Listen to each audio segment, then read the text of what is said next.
आखिर स्त्रियों को शमशान घाट जाने से क्यों रोका जाता है? क्या यह केवल परंपरा है या इसके पीछे कोई गहरा आध्यात्मिक रहस्य छिपा है? और क्या कुछ बातें ऐसी होती हैं जिन्हें अपनों से भी कहना जीवन में संकट ला सकता है? आज की यह एक अलौकिक और रहस्यपूर्ण कथा जो स्वयं धर्मराज ने देव ऋषि नारद को सुनाई थी। यह कथा न केवल मृत्यु के रहस्य खोलती है बल्कि यह भी बताती है कि कौन सी बातें जीवन में कभी प्रकट नहीं करनी चाहिए और कौन सी भूल मनुष्य को गरीबी, भय और विनाश की ओर ले जा सकती है। कथा प्रारंभ करते हुए धर्मराज कहते हैं, हे देव ऋषि, प्राचीन समय की बात है। दक्षिण देश में एक नगर था जिसमें धनराज नाम का एक धनवान सेठ रहा करता था। उसके घर में किसी भी चीज की कोई भी कमी नहीं थी। उसका व्यापार बहुत फलता और फूलता था। उसका परिवार हंसी खुशी रहा करता था। सेठ अपनी पत्नी के लिए हर महीने बहुमूल्य उपहार लेके आता था, जैसे गहने और आभूषण, जिसके कारण उसकी पत्नी उससे बहुत प्रसन्न रहती थी। सेठ की पत्नी बहुत ही भोली भाली थी। उससे कोई भी प्रेम से कुछ पूछ लेता तो वह सब कुछ अपना बता दिया करती थी। एक दिन सेठ की पत्नी ने सेठ से पूछा, हे स्वामी, आपका व्यापार कैसा चल रहा है? आप कैसे इतना धन कमाते हो? अपनी पत्नी का ऐसा प्रश्न सुनकर सेठ ने सारी बात बता दी। सेठ ने कहा, हे प्रिय, मैं अनाज का व्यापार करता हूँ। मैं गांव गांव जाकर छोटे छोटे किसानों से अनाज खरीदता हूँ और उसे महंगे दामों में शहर में बेच देता हूँ, जिसके कारण मुझे बहुत अधिक धन की प्राप्ति होती है। अपने पति की यह बात सुनकर सेठानी बहुत खुश हुई। उसने सोचा, मेरे पति तो बहुत ही बुद्धिमान है। यह बात तो पूरे नगर वालों को पता होनी चाहिए कि मेरे पति कितने अमीर हैं और किस प्रकार अपनी बुद्धि के प्रयोग से धन कमाते हैं। मित्रों, किसी ने सच ही कहा है कि स्त्रियों को बात पचती नहीं है, वह किसी न किसी रूप में अपनी बात कह ही देती है। वही हाल सेठ की पत्नी का भी हुआ। अब सेठ की पत्नी ने पूरे नगर में यह बात फैला दी कि कैसे उसके पति अपनी बुद्धि का प्रयोग करके इतना धन कमाते हैं। जब यह बात नगर के लोगों को पता चली तो वे सभी भी अनाज का व्यापार करने लगे। सेठ तो पहले ही कम दाम में अनाज खरीदता था, अब वही अनाज उसे महंगे दामों में खरीदना पड़ता था, क्योंकि अनाज खरीदने वालों की संख्या भी ज्यादा हो गई थी। अब सेठ को व्यापार में घाटा होने लगा।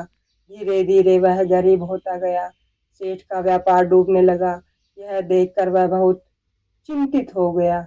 उसे कुछ भी समझ नहीं आ रहा था कि वह अब क्या करे।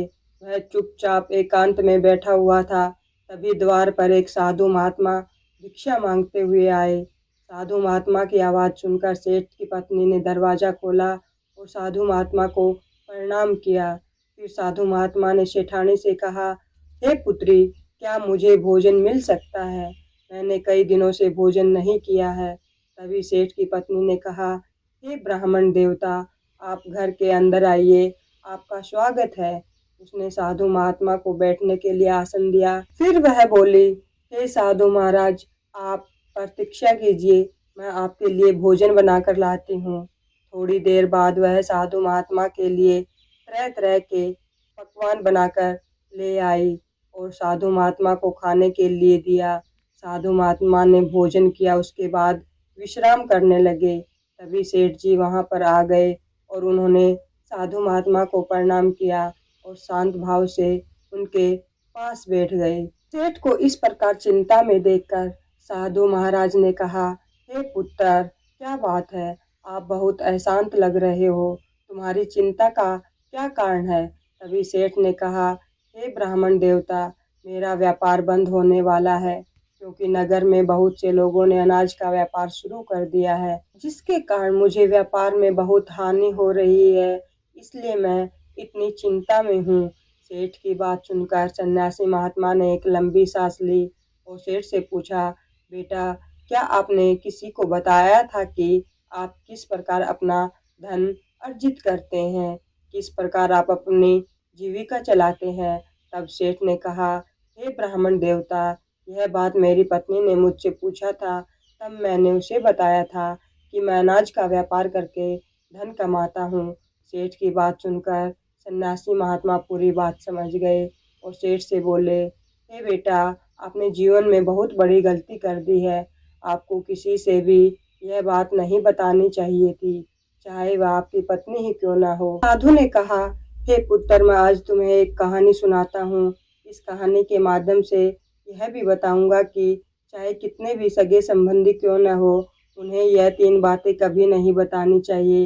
यदि आप इन 3 बातों का पालन करते हैं तो गरीबी आपके पास भी नहीं भटकेगी। सन्यासी महात्मा सेठ से कहते हैं, हे पुत्र, प्राचीन काल की बात है। एक नगर में एक गरीब आदमी रहता था। वह इतना गरीब था कि अपने परिवार के लिए भोजन भी नहीं जुटा पाता था। जो कहावत है कि गरीबी मनुष्य के लिए एक अभिशाप के समान होती है। बिना धन के परिवार चलाना बहुत मुश्किल काम होता है। फिर सन्यासी महात्मा सेठ से आगे कहते हैं, हे पुत्र, वह गरीब आदमी जिस प्रकार से भी अपने परिवार का पालन पोषण कर रहा था, कभी उनको भोजन मिल जाता था तो कभी भूखे पेट ही सोना पड़ता था। एक दिन उस गरीब आदमी की पत्नी ने कहा, हे स्वामी, कब तक हम इस गरीबी की दलदल को झेलते रहेंगे? हमें इस गरीबी से छुटकारा कब मिलेगा? हमारे पास तो इतना धन भी नहीं है कि हम भर पेट भोजन कर सके। ऐसे कब तक चलेगा? फिर उसने अपने पति से कहा, हे स्वामी, आप धन कमाने के लिए शहर चले जाइए। पत्नी के बार बार कहने पर वह गरीब आदमी धन कमाने के उद्देश्य से शहर की ओर निकल पड़ा। वह जंगलों के रास्ते से शहर की ओर जाने लगा। चलते चलते वह एक जंगल में पहुंच गया। काफी लंबा सफर तय करने के बाद वह बहुत थक चुका था और उसे बहुत प्यास भी लग रही थी। वह जंगल में नदी की तलाश करने लगा। तभी उसे एक नदी दिखाई दी। वह नदी के पास गया और भर पेट पानी पिया और फिर से अपने गंतव्य स्थान पर चलने लगा। चलते चलते वह जंगल के बीचों बीच पहुंच गया। तभी उसे एक बहुत बड़ा विशालकाय वट वृक्ष दिखाई दिया, जो अपने चारों ओर एक दिव्य आभा बिखेर रहा था। उसकी शाखाएं मानो आकाश को छू रही थी और उसकी जड़ें धरती को गहराई से बांध कर रखे हुई थी। उस वृक्ष के चारों तरफ बहुत शांत वातावरण था। ठंडी ठंडी हवाएं बह रही थी। वह बेचारा आदमी उस पेड़ के नीचे बैठकर आराम करने लगा। कथा सुनाते हुए सन्यासी महात्मा सेठ से कहते हैं, हे पुत्र, वह गरीब आदमी वट वृक्ष के नीचे आराम से लेटा हुआ था। तभी उसने देखा जंगल में एक विशालकाय सांप आ रहा है और पेड़ पर चढ़ रहा है। वह गरीब आदमी यह दृश्य बहुत ही खामोशी से देख रहा था और मन ही मन सोचने लगा कि यह सांप इस वट वृक्ष पर क्यों चढ़ रहा है। उसके मन में यह जानने की इच्छा हुई और वह उस सांप के पीछे पीछे पेड़ पर चढ़ने लगा। तभी उसकी नज़र पेड़ की डाल पर पड़ी, जिसके ऊपर तोता और मैना का घोंसला था। घोंसले में तोता और मैना के बच्चे रखे हुए थे। उस सांप को देखकर तोता और मैना के बच्चे डर के मारे चिल्लाने लगे। वह गरीब आदमी देखते ही समझ गया कि यह दुष्ट सांप इन बच्चों को खाने आया है। वह मन ही मन सोचने लगा कि यदि आज मैंने इस सांप से बच्चों की सुरक्षा नहीं की तो मुझे घोर पाप लगेगा। वैसे भी बच्चे तो बच्चे ही होते हैं, चाहे वे किसी जानवर के हों या इंसान के। हमें उनकी सुरक्षा करनी चाहिए। उधर वह सांप उन बच्चों के पास पहुंच जाता है। तभी वह गरीब आदमी जल्दी से पेड़ की एक टहनी तोड़ता है और सांप के ऊपर वार कर देता है। वह पेड़ से नीचे गिर जाता है और जंगल की ओर भाग जाता है। फिर वह गरीब आदमी उसी वट वृक्ष के नीचे आकर लेट जाता है। उधर तोता और मैना के बच्चे अपनी रक्षा करने वाले उस गरीब आदमी को भगवान का रूप समझकर मन से दुआएं देने लगते हैं। उसी समय तोता और मैना अपने बच्चों के लिए जंगल से दाना लेकर आ जाते हैं। अपने माता पिता को पास आया देख तोता और मैना के बच्चे बहुत खुश होते हैं और उन्हें पूरी घटनाक्रम बताते हैं और कहते हैं, हे माँ, इस वृक्ष के नीचे जो मनुष्य आराम कर रहा है वह हमारे लिए भगवान बनकर आया है, जिसने हम सबको सांप का आहार बनने से बचाया है। इसी मनुष्य ने उस भयानक सांप को दूर भगाया और हमारे प्राण बचाए। हम इसके कर्जदार हो गए। अगर इस मानव ने सांप को नहीं भगाया होता तो आज हम काल के गाल में समा चुके होते। आज से हम सब इसके आभारी हो गए हैं। अपने बच्चों के मुख से उस व्यक्ति की प्रशंसा सुनकर तोता और मैना बहुत खुश हुए। फिर तोता और मैना उस गरीब आदमी के पास जाते हैं और उसको धन्यवाद कहते हैं। हे भले मनुष्य, आज आपने हमारे बच्चों की जान बचाकर मुझ पर बहुत बड़ा उपकार किया है। हम दोनों आपका यह उपकार कभी नहीं भूलेंगे।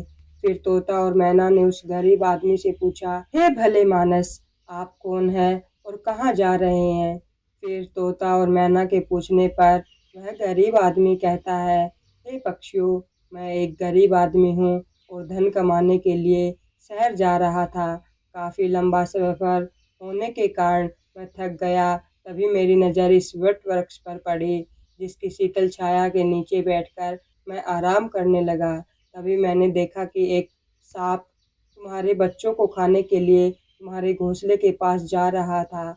उसी समय मैंने अपने मनुष्य धर्म का पालन करते हुए उस सांप को मारा और वहाँ से भगा दिया। फिर तोता और मैना बोले, हे भले मानस, तुमने हम पर बहुत बड़ा उपकार किया है। संसार में सबसे बड़ी खुशी बच्चों से होती है। बच्चों से अधिक प्यारी चीज़ कोई नहीं होती। आप भी तो धन कमाने अपने बच्चों के लिए ही जा रहे हैं। अब आपने हमारे बच्चों की जान बचाई तो हम आपके बच्चों की भूख मिटाना चाहते हैं। तब उन्होंने बताया, हम दोनों तोता और मैना नाम के पक्षी हैं। आज से हम तुम्हारे लिए बहुमूल्य मोती ला कर देंगे।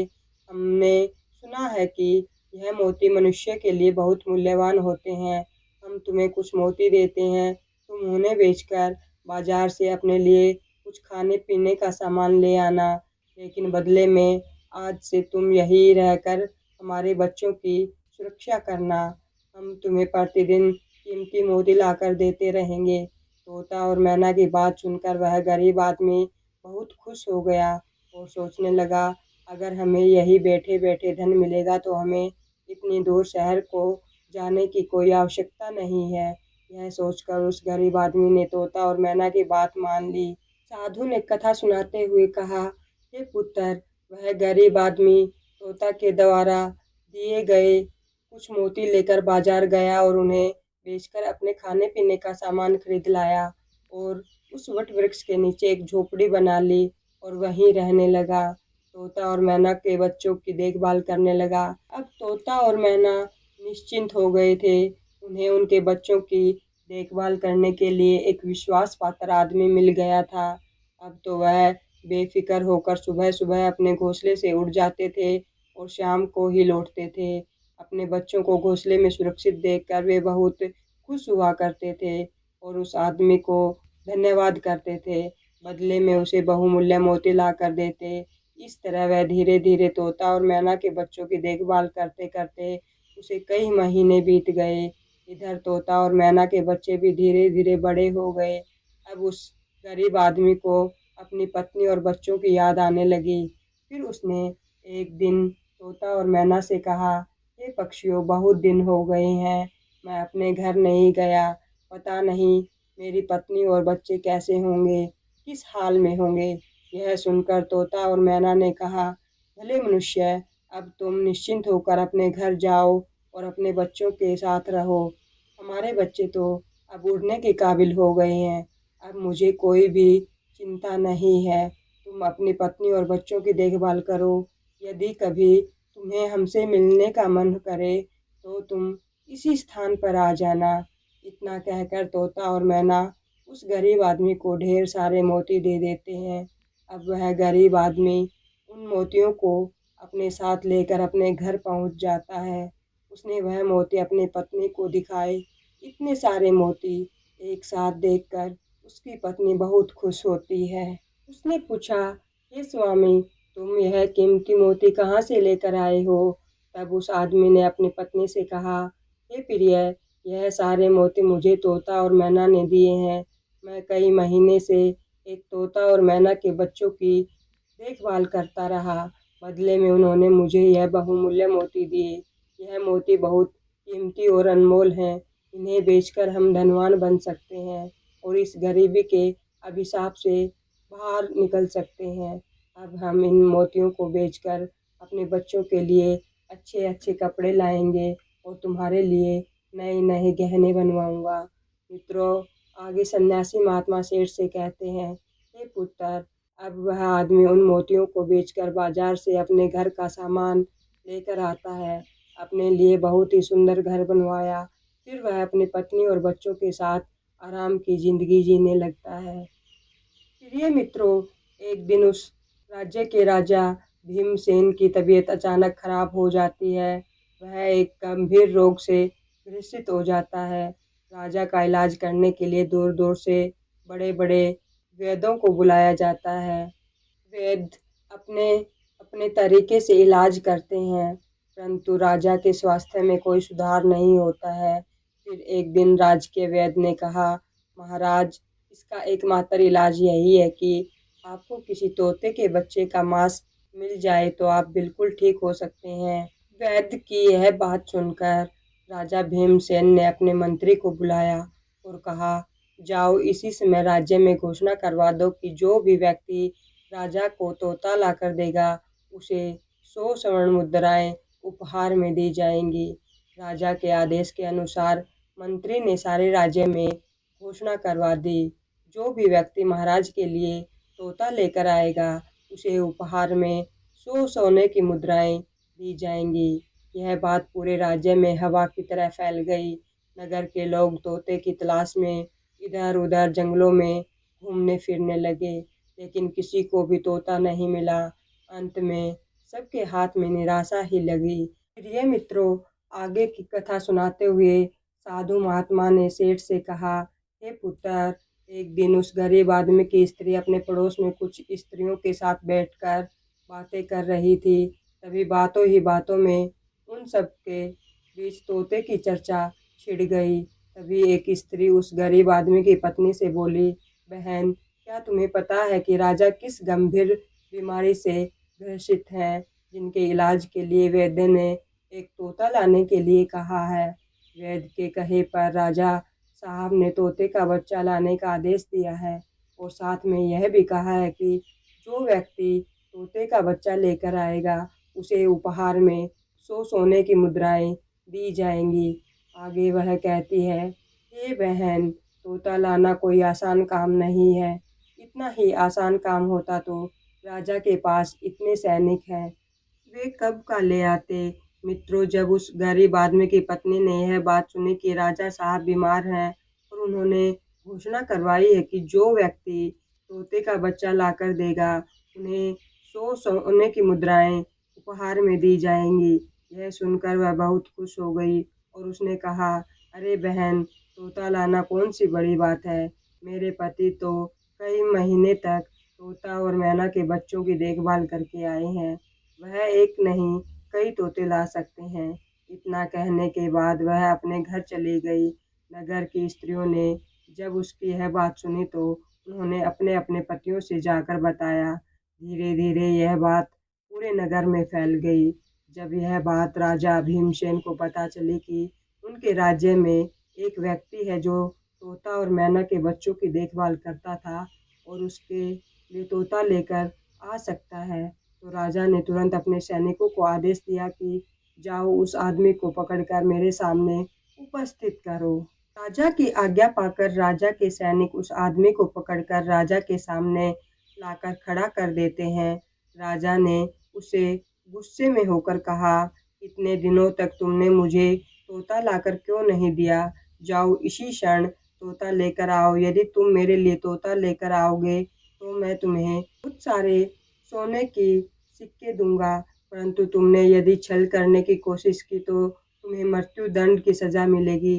राजा की यह बात सुनकर वह आदमी घबरा गया और बोला, हे महाराज, आप मेरे प्राण ले लो पर मैं आपको तोते का बच्चा लाकर नहीं दे सकता। मैंने तो उनकी जान बचाई थी, एक रक्षक भक्षक कैसे बन सकता है। उसकी इस बात को सुनकर राजा भीमसेन उस पर क्रोधित होते हुए बोले, अगर तुमने हमारी बात नहीं मानी और तोते का बच्चा लाकर नहीं दिया तो हम तुम्हारी पत्नी और बच्चों को मरवा देंगे। आगे सन्यासी महात्मा सेठ से कहते हैं, हे पुत्र, मनुष्य सबसे ज्यादा कमजोर तब पड़ता है जब उसके बच्चों की सुरक्षा पर बात आती है। ऐसे में वह कुछ भी नहीं कर सकता, वह बहुत मजबूर होता है। राजा की बात सुनकर वह गरीब आदमी बहुत घबरा गया। उसने सोचा कि अब मुझे किसी भी तरह तोते का बच्चा लाकर राजा को देना ही होगा। वह गुस्से में घर आया और अपनी पत्नी को डांटने लगा और बोला, तुमने यह क्या अनर्थ कर दिया? तुम्हें बिल्कुल भी समझ नहीं है कि हम क्या करते हैं और कहाँ जाते हैं। यह बात किसी को नहीं बतानी चाहिए, लेकिन तुमने तो यह बात पूरे नगर में फैला दी। स्त्रियों को बता दिया। तुम्हारी यह बात उस दुष्ट राजा भीमसेन तक पहुंच गई। तुम ही बताओ कि मैं अब क्या करूं? तोता और मैना के बदौलत आज हमें खाने को भोजन, रहने को नया घर और पहनने को अच्छे कपड़े मिले हैं, जिनके कारण हम गरीबी की दलदल से बाहर निकले। मैं उनके साथ इतना बड़ा धोखा कैसे कर सकता हूँ? तुमने यह बात उन महिलाओं को बताकर बहुत बड़ी भूल की है। फिर जब उसका गुस्सा शांत हुआ तो उसने अपनी पत्नी को समझाते हुए कहा, हे प्रिय, अपने घर की कुछ बातें दूसरों से कभी नहीं कहनी चाहिए। पहली बात, आपके घर में कितना धन है और आपकी कमाई का साधन क्या है, यह बातें दूसरों से कभी भी नहीं बतानी चाहिए। दूसरी बात, घर में आपसी प्रेम की बातें, पति पत्नी के प्रेम की बातें बाहर वालों के सामने कभी भी पेश नहीं करनी चाहिए। तीसरी बात, आपसी लड़ाई झगड़े, घर में मतभेद, मान अपमान की बातें कभी दूसरों के सामने नहीं करनी चाहिए, वरना लोग हमारे इन बातों को जानकर, हमारी कमजोरी समझकर हमारा फ़ायदा उठाते हैं। चौथी बात, अपनी कमजोरी दूसरों के सामने न बताएं और अपनी उन्नति का राज किसी को न बताएं। जिन बातों के कहने से आपके परिवार पर दुख आ सकता है। मित्रों, आगे सन्यासी महात्मा सेठ से कहते हैं, हे पुत्र, इन बातों के अलावा मनुष्य को स्त्री से ऐसी बातें भी नहीं बतानी चाहिए जो घर की मान प्रतिष्ठा नष्ट होती हो, परिवार पर संकट आता हो, किसी की जान जाती हो, परिवार में फूट पड़ती हो या आपके रिश्ते खराब होते हों, क्योंकि कहते हैं कि स्त्रियों के पेट में इस तरह की बातें पचती नहीं हैं। वह बहुत जल्दी प्रसन्न होकर दूसरों के सामने सब बातें बता देती है। आगे सन्यासी साधु कहते हैं, हे पुत्र, यह गरीब आदमी अपनी पत्नी से बोला, हे प्रिय, तुम्हारी यह एक गलती आज हमारे परिवार को मौत के मुंह में डाल रही है। यदि तुमने इस बात को छुपा लिया होता तो आज हम निर्भय होकर अपने घर में खुशहाल जीवन जी रहे होते। अब राजा की आज्ञा है तो तोते का बच्चा लाकर राजा को देना ही होगा।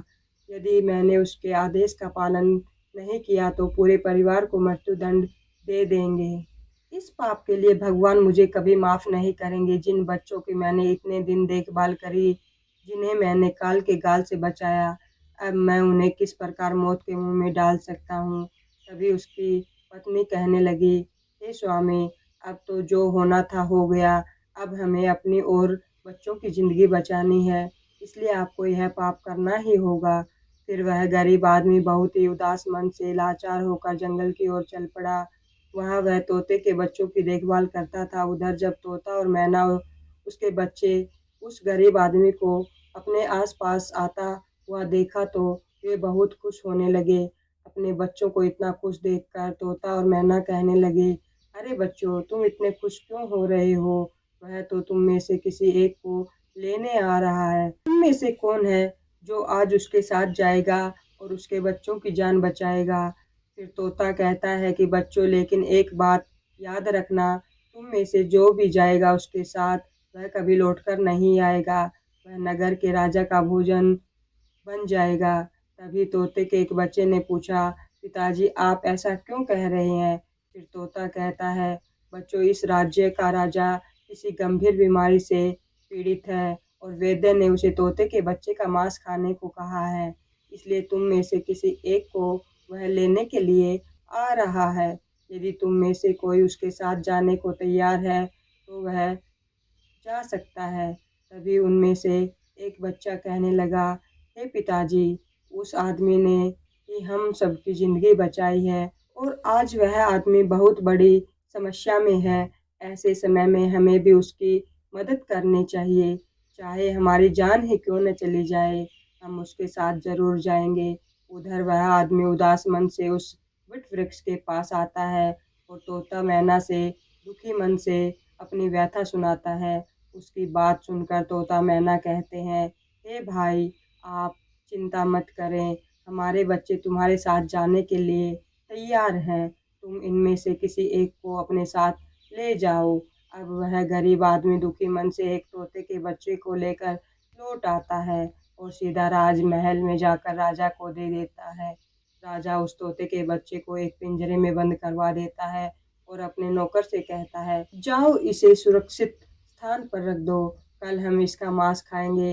राजा के आदेश अनुसार नौकर उस तोते को बच्चे को सुरक्षित स्थान पर रख देता है। तभी अचानक से सन्यासी महात्मा चुप हो जाते हैं। फिर वह सेठ कहता है, हे गुरुवर, आप अचानक से चुप क्यों हो गए? आप आगे की कथा सुनाइए। यह कथा बहुत ही ज्ञान से परिपूर्ण है। मित्रों, सेठ के कहने पर सन्यासी महात्मा आगे की कथा सुनाते हुए सेठ से कहते हैं, हे पुत्र, राजा भीमसेन का एक पुत्र था जिसका नाम दक्ष था। वह बहुत ही दयालु था। वह जीव जंतुओं और पशु पक्षियों से बहुत प्रेम किया करता था। उसे यह नहीं पता था कि यह तोता उसके पिता के खाने के लिए आया है। राजकुमार दक्ष अपने कुछ मित्रों के साथ उसी स्थान पर खेल रहा था जहाँ तोते का बच्चा पिंजरे में बंद करके रखा गया था। राजकुमार ने जब एक सुंदर तोते के बच्चे को पिंजरे में बंद देखा तो वह उसके साथ खेलने लग गया। तभी राजकुमार का एक दोस्त कहता है, हे मित्र, तुम इस तोते को बाहर निकालो। यह कितना सुंदर तोता है, इसे पिंजरे में किसने बंद कर दिया है? वह बिल्कुल भी उचित नहीं है। हम इसे स्वतंत्र कर देते हैं। अपने मित्र की बातें सुनने के बाद राजकुमार ने पिंजरा खोल दिया। पिंजरा खुलते ही तोते का बच्चा आकाश में उड़ गया। जब यह बात राजा भीमसेन को पता चली कि राजकुमार दक्ष ने तोते को स्वतंत्र कर दिया है और अब उसके प्राण बचाना बहुत ही मुश्किल है, यह सुनकर राजा को राजकुमार पर बहुत गुस्सा आया। उन्होंने तुरंत राजकुमार को बुलाया और गुस्से में होकर कहा, अरे दुष्ट, तूने उस तोते के बच्चे को क्यों छोड़ दिया? तुझे पता भी है वह कितनी मुश्किल से मिला था। अपने पिता को गुस्से में देखकर राजकुमार बहुत घबरा गया और बोला, पिताजी, मुझे क्षमा करें, मुझे नहीं पता था कि वह पिंजरे से बाहर आते ही उड़ जाएगा। मुझे तो उसके साथ खेलना था। अपने पुत्र की यह बात सुनकर राजा को और भी गुस्सा आ गया और उन्होंने उसे राज्य से बाहर निकाल दिया। राजा की आज्ञा पाकर सैनिक राजकुमार को नगर के बाहर छोड़कर आते हैं। उधर वह तोते का बच्चा उड़कर अपने माता पिता के पास पहुंच जाता है और उन्हें सारी बात बताता है कि राजा के बेटे ने उसे आज़ाद कर दिया। तोता और मैना ने जब अपने बच्चे को देखा तो कहा, बेटा, राजकुमार ने तुम्हें तो आज़ाद कर दिया, लेकिन वह स्वयं संकट में फंस गया। उसके दुष्ट पिता ने उसे राज्य से बाहर निकाल दिया। अब उसकी देखभाल की जिम्मेदारी तुम्हारे ऊपर है। तुम जाओ और उसकी मदद करो। अपने माता पिता के कहने पर तोते का बच्चा राजकुमार की मदद करने के लिए उसके पास पहुंच जाता है। राजकुमार उसे देखते ही पहचान लेता है। यह तो वही तोता है जिसे मैंने पिंजरे से आज़ाद किया था। राजकुमार कहता है, तुम्हारी वजह से मुझे मेरे पिता ने नगर से बाहर निकाल दिया। अब तुम ही बताओ, मैं क्या करूं, कहाँ जाऊं? तभी तोते का बच्चा कहता है, हे राजकुमार, तुम चिंता मत करो। तुमने मेरी जान बचाई थी, इसलिए मैं तुम्हारी मदद करने के लिए ही आया हूँ। यह सुनकर राजकुमार दक्ष बहुत खुश हो जाता है। फिर वह तोता और राजकुमार दूसरे नगर की ओर चल देते हैं। चलते चलते वह दोनों दूसरे नगर में जा पहुंचते हैं। तभी उन्हें एक सुंदर उपवन दिखाई देता है और वह दोनों फल खाने के लिए बगीचे में जा पहुंचे। उसी बगीचे में वहां के राजा की पुत्री भी अपनी सहेलियों के साथ घूमने आया करती थी। उस राज्य के राजा की पुत्री का नाम इंदुमती था। राजकुमारी इंदुमती अत्यंत ही सुंदर और रूपवती थी। उसकी खूबसूरती की चर्चा पूरे नगर में होती थी। राजकुमार और तोता उस बगीचे में बैठे हुए थे। तभी वहां राजकुमारी इंदुमती अपनी सहेलियों के साथ बगीचे में घूमने आती है। राजकुमारी को देखकर राजकुमार दक्ष वृक्ष के पीछे छुप जाते हैं और वह तोता राजकुमारी के सामने पहुंच जाता है। राजकुमारी उस सुंदर तोते को देखकर उस पर मोहित हो जाती हैं। वह उसे पकड़ना चाहती है, लेकिन तोता उसकी पकड़ में नहीं आता। राजकुमार दक्ष पेड़ के पीछे से यह सब देख रहा था। जब उसने राजकुमारी को देखा तो वह उस पर मोहित हो गया।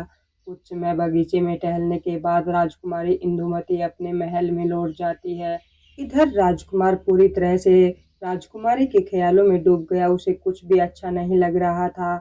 उसने यह बात तोते से बताई तो उस तोते ने कहा, हे राजकुमार, आप चिंता मत करिए, मैं तुम्हें राजकुमारी से मिलवा दूंगा। फिर राजकुमार ने तोते से कहा, हे मित्र, तुम मुझे किसी भी तरह उस राजकुमारी से मिलवा दो, मैं उससे बिना अब एक पल भी नहीं रह पाऊंगा। फिर तोता बोला, हे राजकुमार, धैर्य रखिए, मैं अभी पता लगाकर आता हूँ कि राजकुमारी कहाँ रहती है और तुम उससे कैसे मिल सकते हो। इतना कहकर वह तोता महल की ओर उड़ जाता है। मित्रों, राजकुमारी के महल में चारों तरफ सैनिक तैनात थे, लेकिन तोता उड़ता हुआ ऊपर से जाता है और जाकर राजकुमारी के कक्ष के बाहर बैठ जाता है। तोता वहां से सब नज़ारा देखता है और सारी बात आकर राजकुमार को बताता है। ये राजकुमार, महल में जाकर राजकुमारी से मिलना बहुत ही मुश्किल है, क्योंकि राजकुमारी के आसपास अनेकों सैनिकों का पहरा है। फिर वह तोता कहता है, हे राजकुमार, आप अपने हाथ का कड़ा मुझे दे दो, मैं तुम्हारा कड़ा आज राजकुमारी के पास पहुंचा दूंगा और उसकी चुनरी ले आऊंगा। मित्रों, तोते के कहने पर राजकुमार ने अपने हाथ का कड़ा तोते को दे दिया। तोता राजकुमार का कड़ा लेकर रात में राजकुमारी के पास रख आता है और राजकुमारी की चुनरी साथ ले आता है। सुबह जब राजकुमारी इंदुमती जागती है तो देखती है कि उसकी चुनरी गायब है और उसके पास एक हाथ का कड़ा रखा हुआ है। राजकुमारी तुरंत समझ जाती है कि रात में कोई पुरुष उसके कक्ष में आया था। यह सब देखकर राजकुमारी बहुत व्याकुल हो जाती है और अपने सभी सैनिकों को सावधान कर देती है और कठोरता से अपने सैनिकों से पूछती है कि रात में उनके कमरे में कौन आया था, लेकिन किसी के पास कोई भी जवाब नहीं होता है। अब राजकुमारी के कक्ष की सुरक्षा और भी अधिक बढ़ा दी जाती है। दूसरे दिन रात होते ही वह तोता फिर से राजकुमारी के कमरे में जाता है और राजकुमार द्वारा दी गई चिट्ठी को राजकुमारी के पास रख आता है। अगले दिन जब राजकुमारी जागती है और चिट्ठी पढ़ती है तो उसमें लिखा होता है कि राजकुमारी, मैंने जब से तुम्हें देखा है मैं तुम पर मोहित हो गया हूँ। मैं आपसे विवाह करना चाहता हूँ। अगर तुम्हें मुझसे मिलना है तो तुम अपने बगीचे में आ जाना, मैं तुम्हें वहाँ मिल जाऊँगा। अगले दिन सुबह होते ही राजकुमारी अपनी सहेलियों को लेकर बगीचे की ओर जाती है, लेकिन वहाँ उसे कोई भी नजर नहीं आता। वहाँ तो सिर्फ वही तोता घूम रहा होता है जिसे उसने उस दिन देखा था। तोता राजकुमारी से कहता है, हे राजकुमारी, तुम जिसे खोज रही हो मैं तुम्हें उससे मिला सकता हूँ, लेकिन पहले तुम मुझे वचन दो कि तुम यह बात अपने पिता से नहीं बताओगी और उसे किसी भी तरह से नुकसान नहीं पहुंचाओगी। फिर राजकुमारी ने वचन दिया कि वह उसे कुछ भी नहीं होने देगी। मित्रों, राजकुमारी यह जानना चाहती थी कि आखिर वह कौन है जो इतने सख्त पहरे के बावजूद भी उसके कक्ष में जा पहुंचा। मित्रों, राजकुमारी के कहने पर तोते ने राजकुमार को बुलाया। फिर राजकुमार वृक्ष के पीछे से बाहर आया।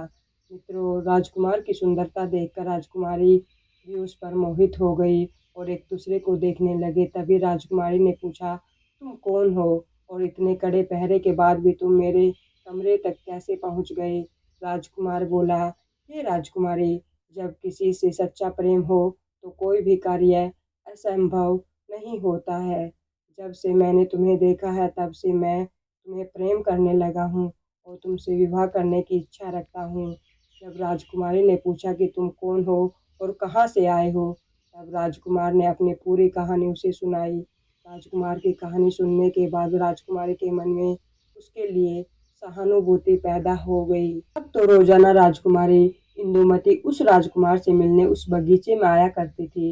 एक दिन राजकुमारी ने कहा, हे राजकुमार, मेरे पिता तुम्हारे साथ मेरा विवाह कभी नहीं करने देंगे, इसलिए मैं तुम्हारे साथ भाग चलती हूँ और कहीं दूसरी जगह चलकर हम अपना विवाह कर लेंगे और आनंद पूर्वक रहेंगे। राजकुमारी के कहने पर राजकुमार दक्ष उसे अपने साथ लेकर दूसरे राज्य में चले जाते हैं और गांधर्व विवाह करके एक दूसरे के साथ रहने लगते हैं।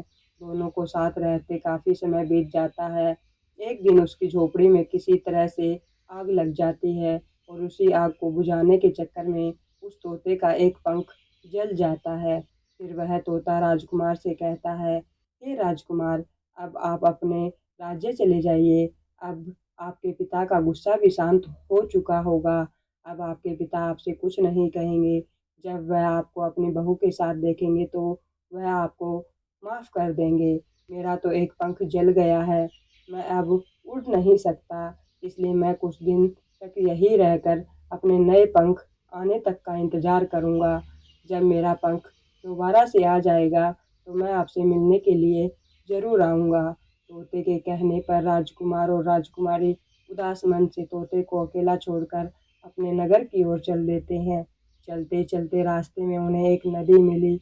उस नदी पर एक नाविक नाव चला रहा था। राजकुमार अपनी पत्नी को लेकर नाव में बैठ जाता है।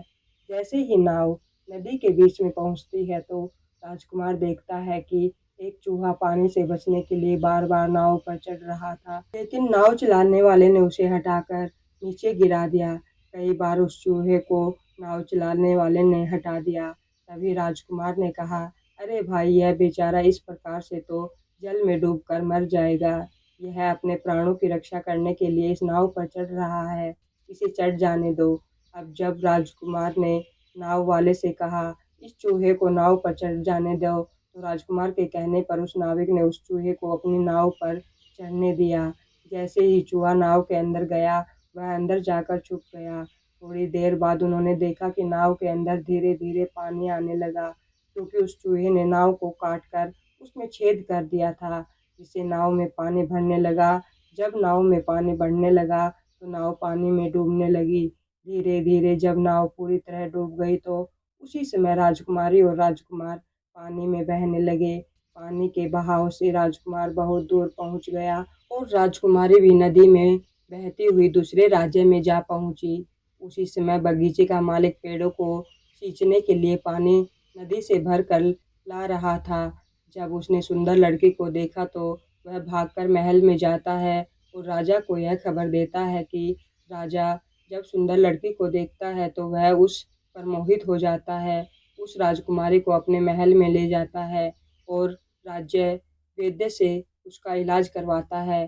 कुछ दिन बीतने के बाद जब राजकुमारी ठीक हो जाती है तो एक दिन वह देखती है कि राजा उसके करीब खड़ा है। राजा पहले से ही राजकुमारी को घूर घूर कर देख रहा था, क्योंकि वह राजकुमारी के रूप पर मोहित हो चुका था और उससे विवाह करना चाहता था। मित्रों, उस राजा ने राजकुमारी से कहा, हे सुंदरी, तुम्हारा इस दुनिया में अब कोई नहीं है। अब तुम हमारी पत्नी बन जाओ, तुम हमारी रानी बन जाओ और हमारे महलों में बड़े आराम के साथ रहो। राजकुमारी सुंदर तो थी ही, साथ में बहुत ही बुद्धिमान भी। उसने अपने मन में विचार किया कि यदि वह इस समय राजा को विवाह करने से मना करती है तो राजा उसके साथ जबरदस्ती करेगा। इसलिए उसने राजा से कुछ दिनों के लिए समय की मांग की और बोली, हे महाराज, मुझे कुछ दिनों का समय चाहिए, उसके बाद मैं आपके साथ विवाह कर लूँगी। अब राजकुमारी उसी राजा के महल में रहने लगी और गरीब असहाय लोगों को भोजन करवाने लगी। उधर राजकुमार दक्ष अपनी पत्नी से बिछड़ने के बाद इधर उधर भटक रहा था। फिर एक दिन संयोगवश वह उसी राज्य में जहाँ पहुँचा जहाँ उसकी पत्नी रहा करती थी। उस समय राजकुमारी गरीबों को भोजन करा रही थी। राजकुमारी ने जब राजकुमार दक्ष को देखा तो वह उसे देखते ही पहचान गई और उसकी आंखों में आंसू आ गए। राजकुमारी ने राजकुमार को एकांत में बुलाया और सारी सच्चाई बताई। उसने कहा, हे स्वामी, आप यहाँ आराम से रहिए और इस राजा की नौकरी कीजिए। जब हमें मौका मिलेगा तब हम यहाँ से भाग चलेंगे। राजकुमार दक्ष ने राजकुमारी की बात मान ली और राजा का नौकर बनकर महल में रहने लगा। वह राजकुमारी की सहायता करने लगा और गरीबों को भोजन परोसने लगा। लेकिन राजा को यह नहीं पता था कि राजकुमार उसका पति है। राजा तो उसे अपना नौकर समझता था। इधर राजकुमार दक्ष राजकुमारी के साथ पक्षियों को दाना डालता था। एक दिन वही तोता राजकुमारी के यहाँ दाना चुगने आया। अब उसके नए पंख निकल आए थे। जब वह दाना चुगने आया तो वह राजकुमार और राजकुमारी को पहचान गया। राजकुमार ने जब तोते को देखा तो उसकी आंखों में आंसू झलक आए और उन्होंने तोते की पूरी कहानी सुनाई कि वे इस प्रकार से यहाँ फंस चुके हैं और राजा को भी नहीं पता कि वे पति पत्नी हैं। तब तोता कहने लगा, हे राजकुमार, आप चिंता मत करिए। आज रात राजा के सभी सैनिक सो जाएंगे, तब हम तुम्हें यहाँ से निकालकर तुम्हारे पिता के घर पहुँचा देंगे। मित्रों, जब रात होती है तो राजा के सभी सिपाही गहरी नींद में सो जाते हैं। जब सभी सैनिक सो गए तो उसी समय राजकुमारी और राजकुमार महल से निकल पड़े। रात के अंधेरे में राजकुमार अपनी पत्नी और तोते के साथ अपने पिता भीमसेन के राज्य में पहुंच गया। अपने पुत्र को देखकर राजा भीमसेन बहुत खुश हुआ। उसे अपने करने पर पश्चाताप हुआ कि उसने अपने पुत्र को नगर से बाहर निकाल दिया था और उसके साथ बहुत बुरा किया। वह बार बार अपने पुत्र से क्षमा मांगने लगा। तभी राजकुमार ने बताया, पिताजी, मेरी रक्षा उसी तोते ने की जिसे आप मारकर खाना चाहते थे। उसी ने मेरे प्राण बचाए हैं और मुझे शत्रुओं से छुटकारा दिलाया है। राजकुमार के मुख से तोते की बात सुनकर राजा बहुत खुश हुआ और उसी दिन से राजा ने प्रण किया कि आज से हमारे राज्य में कोई भी पशु पक्षियों को नहीं मारेगा, सभी लोग उन्हें दाना देंगे। फिर साधु सन्यासी ने सेठ से कहा, हे पुत्र, इस प्रकार कुछ बातें बताने पर जीवन में घोर संकट आ सकता है, इसलिए यह 3 बातें किसी को भी नहीं बतानी चाहिए। जैसे आपने अपनी पत्नी को बताया कि आप किस प्रकार धन कमाते हैं और आज आपका व्यापार खतरे में है। सेठ को अपनी गलती का एहसास हुआ और उन्होंने अपनी पत्नी को समझाया। तभी धर्मराज देवऋषि नारद जी से कहते हैं, हे देवऋषि नारद, इस कथा को सुनने के बाद आपको आपके पहले प्रश्न का उत्तर मिल गया होगा। अब मैं आपके दूसरे प्रश्न का उत्तर देता हूँ कि किस कारण से स्त्रियों को शमशान घाट जाना वर्जित है। यमराज कहते हैं, हे देवऋषि, महिलाओं का स्वभाव बहुत ही संवेदनशील और करुणामय होता है और अंतिम संस्कार के समय वातावरण अत्यंत ही गंभीर और दुखद होता है, जिसे देखकर स्त्रियां व्याकुल हो सकती हैं और रोने लगेंगी, जिससे मृत्यु व्यक्ति की आत्मा को दुख पहुंचता है। आगे यमराज कहते हैं, हे देवऋषि, मृत्यु तो काल का एक समय चक्कर है और शमशान घाट को सकारात्मक और नकारात्मक शक्तियों से युक्त स्थान माना जाता है, जहाँ तांत्रिक और दैवीय क्रियाएं दोनों संपन्न होती हैं। यदि उस समय स्त्रियां शमशान घाट में उपस्थित रहेंगी तो वह डर सकती है और उनके ऊपर नकारात्मक ऊर्जा का प्रभाव पड़ सकता है, क्योंकि पुरुषों की अपेक्षा महिलाओं का हृदय कोमल होता है, जिससे वह डर सकती हैं और नकारात्मक ऊर्जा शीघ्रता से उन पर हावी हो सकती हैं और उन्हें मानसिक आघात हो सकता है। उनकी शारीरिक और मानसिक स्थिति प्रभावित हो सकती है। धर्मराज कहते हैं, हे देवऋषि, अब आपको आपके सभी प्रश्नों का उत्तर मिल गया होगा। तभी देवऋषि नारद जी कहते हैं, हे धर्मराज, आपके मुख से यह ज्ञान से परिपूर्ण जानकारी पाकर मैं धन्य हो गया। मैं इस ज्ञान को तीनों लोक में प्रकाशित करूंगा।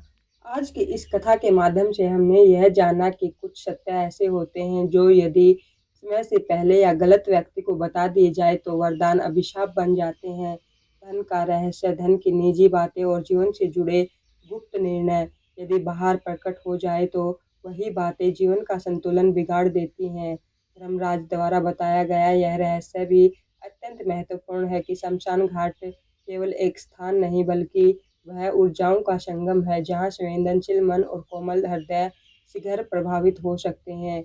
यही कारण है कि प्राचीन ऋषि परंपराओं में स्त्रियों को शमशान घाट से दूर रखा गया, सम्मान और सुरक्षा के भाव से, न कि किसी भेदभाव के कारण।